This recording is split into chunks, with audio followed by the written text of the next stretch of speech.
High বন্ধুরা, সবাই কেমন আছেন? আশা করি সবাই ভালো আছেন। আবার আমি লাইভে এলাম একটা ভিডিও নিয়ে, খুব দুঃখের ভিডিও।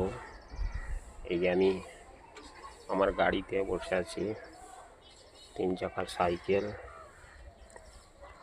এই তো আমার মনে বড় দুঃখ। আজকে আমার পাশে কেউ নাই,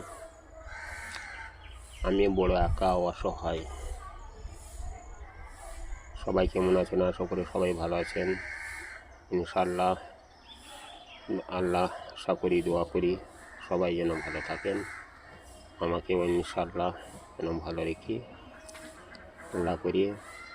আপনাদের সকলের দোয়ায় আশীর্বাদে আমাকে একটু সাপোর্ট করবেন। আমার ভিডিওগুলি ভালো লাগলে like, share, comment, subscribe please দয়া করে করতে ভুলবেন না। একটু আমাকে উপরে চলার মতো সাহস দিন, শক্তি দিন প্লিজ। আমি খুব অসহায়, অনাথ একটা এতিম ছেলে। আমার নাম বিল্লাল শেখ। এই সুন্দরপুরে বাড়ি আমার। তো ভিডিওটা ভালো লাগলে like, share, comment, subscribe please দয়া করে করতে ভুলবেন না।